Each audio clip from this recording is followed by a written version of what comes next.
हाँ जी नमस्कार। आरपीएससी और अधीनस्थ बोर्ड के पसंदीदा 5 प्रश्नों की डोज हर बच्चे को रोज में आपका स्वागत है।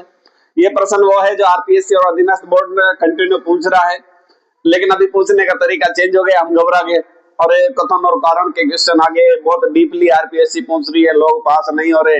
डीपली नहीं, क्वेश्चन तो वही है लेकिन उसको अंदर से, क्योंकि हमारे आलोक राज जी ने भी कहा था अंदर से पढ़ो भाई, ऊपर से काम चलने वाला है नहीं है। तो आलोक राज जी ने कहा था, हमें भी याद रखना है, मैं आपको गारंटी दे रहा हूँ इससे संबंधित कैसा भी कथन कारण का क्वेश्चन आएगा आपका गलत नहीं होगा। तो आज का जो पहला क्वेश्चन है वो साइंस का है।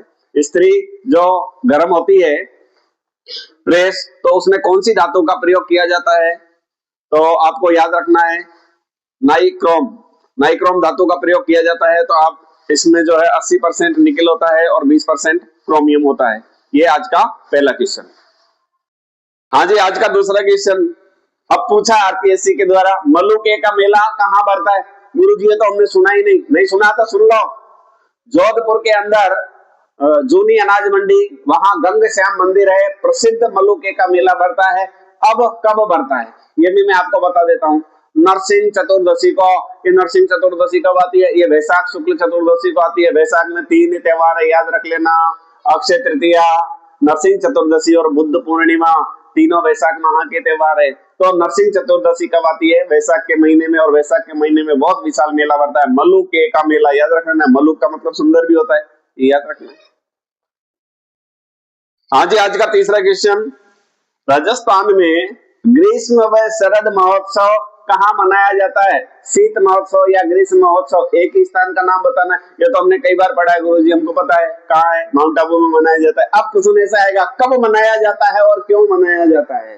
तो मैं आपको बता देता हूँ, शीत महोत्सव या शरद महोत्सव जो है वो लास्ट दिसंबर की 29 तारीख से लगा करके 31 तक नए साल के आगमन स्वागत के लिए मनाया जाता है। ग्रीष्म महोत्सव कब मनाया जाता है? तो ग्रीष्म महोत्सव की डेट फिक्स नहीं है, लेकिन मई के महीने में। कब? वो तिथि निर्धारित है, बुद्ध पूर्णिमा। मैंने अभी बताया था ना, तो बुद्ध पूर्णिमा को याद रखना।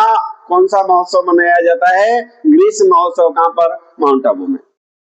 हाँ जी, आज का चौथा क्वेश्चन, मेजा बांध किस नदी पर स्थित है? नेजा नहीं, मेजा। मेजा बांध कोठारी नदी पर, और कोठारी कौन सी नदी? जो बनास की सहायक नदी है। एक लाइन याद रखना, ये प्रश्न कई बार पूछा है, लेकिन अब पूछा जाएगा, पूर्णतः पर्यावरण नियमों पर आधारित बांध कौन सा है?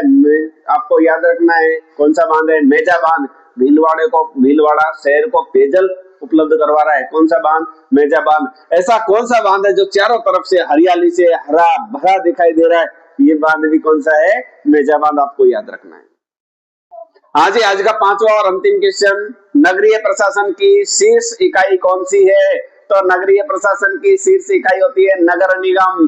देखिए, ग्रामीण प्रशासन या ग्रामीण स्थानीय स्वशासन को 3 भागों में बांटते हैं, ग्राम पंचायत, पंचायत समिति और जिला परिषद। उसी प्रकार से नगरीय प्रशासन की भी 3 इकाइयां होती है, नगर निगम, नगर परिषद और नगर पालिका। नगर पालिका सबसे छोटी, मध्यम जो है वो नगर परिषद, और नगर निगम सबसे बड़ा होता है। इसका जो मुखिया होता है उसे महापौर के नाम से भी जाना जाता है। धन्यवाद।